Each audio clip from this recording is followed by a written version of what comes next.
Hello, ওয়ালাইকুম আসসালাম। কে বলছেন? আমি নাদিয়া বলছি।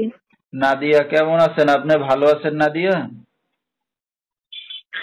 এই তো আছি, আচ্ছা। মানে না থাকার মতোই ভালো।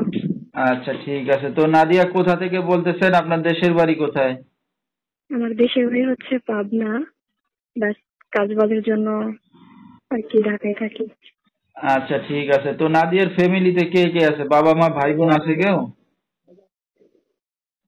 বাবা মারা গেছে, ভাই আছে ছোট্ট একটা, আমি বড়, মা আছে, বাসায় আচ্ছা। থাকে। তো নাদিয়া কি করেন আপনি? আমি তো ফ্যাক্টরিতে ছোটখাটো একটা জব করি। আচ্ছা, কাজ বাজ করতেছেন।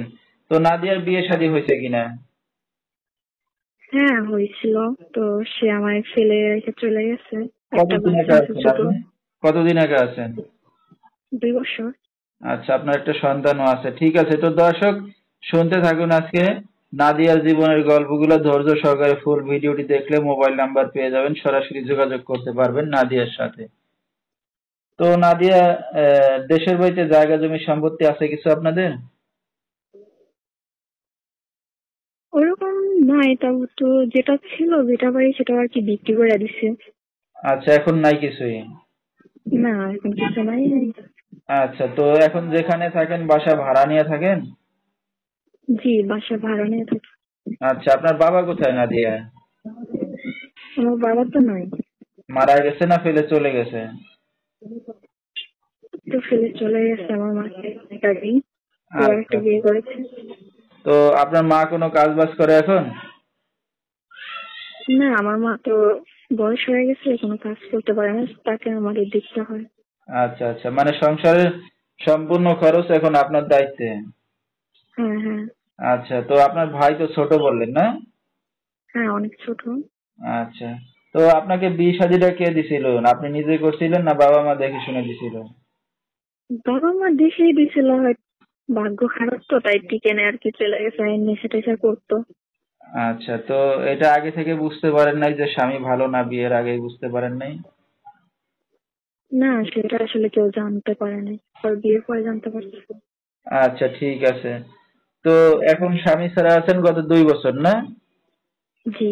আপনার একটা সন্তানও আছে। তো ভবিষ্যতে এখন কি চিন্তা ভাবনা আছে বা কি উদ্দেশ্য করে আসছেন মিডিয়ার সামনে, দর্শক ভাইদের সামনে? আমি আসছি যে আমার পাশে এমন কেউ দাঁড়াক যে আমার বিয়ে করবে, আমার সন্তান সহ আমার মাইনে নিবে, এমনকি আমি সারা জীবন তার পাশে থাকবো। আচ্ছা, তো আপনার তো বিয়ে শাদী হয়েছে নাদিয়া, সন্তানও আছে। তো কেমন বয়সের পুরুষ চাচ্ছেন? বিবাহিত না একটু বয়স বেশি না ইয়ং ছেলেদের চাচ্ছেন এখন বিয়ে শাদী করতে? যেমনই হোক ভাই, আসলে আমরা গরিব মানুষ তো, পাশে দাঁড়ালেই হবে, জোয়ান বুড়া যেমনই হোক, শুধু আমার ভালোবাসলেই চলবে। আচ্ছা, ঠিক আছে। তো আপনার এই ভিডিওটা এখন অনলাইনে দর্শকদের মাঝে চলে যাবে, তো দর্শক ভাইরা কিভাবে যোগাযোগ করবে আপনার সাথে? নাম্বার তো আছে। আচ্ছা, মোবাইলের মাধ্যমে? জি। আহ, আচ্ছা, তো নাম্বারটা বলতে পারবেন আপনি? আমি বলতে পারবো না, আপনিই বলে দেন। আচ্ছা, ঠিক আছে। তো দর্শক, আমরা শুনতেছিলাম নাদিয়ার জীবনের গল্পগুলা। যেহেতু বাবা নেই ঘরে, মা কোনো কাজ বাজ করতে পারে না, নাদিয়া এখন স্বামীও নাই তার, নিজে সংসার ফেলে বা এখন নিজের মার ঘরে এসেই উঠছে। তো তার যেহেতু একবার বিয়ে শাদী হয়েছিল, গত 2 বছর ধরে একা আছে।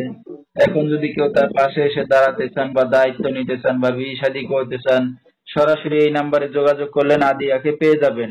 01315098560, এই নাম্বারটাই হলো নাদিয়ার। তো নাদিয়া, রাত বিরাত্রে অনেক দর্শক আপনাকে ফোন দেবে, কোনো সমস্যা হবে আপনার? না, কোনো সমস্যা নেই। আচ্ছা, তো আমরা অনুষ্ঠানের একবারে শেষ পর্যায়ে কিছু বলার আছে আপনার আর? বলার আছে একটা কথাই, যে কেউ ফালতু ভাবে আমায় ফোন দিয়ে বিরক্ত করবে না, যে আমার পাশে দাঁড়াবে একমাত্র সে আমার ফোন দিবে, যে আমার বিয়ে করবে। আর ফালতু কোনো ফাউল লোক আমার সাথে দুষ্টামি ফাজলাম কি করবে, নোংরামো করবে, এগুলো আমি চাই না। আচ্ছা, ঠিক আছে। শুধু তো দর্শক, এতটুকুই বলার আছে। বিস্তারিত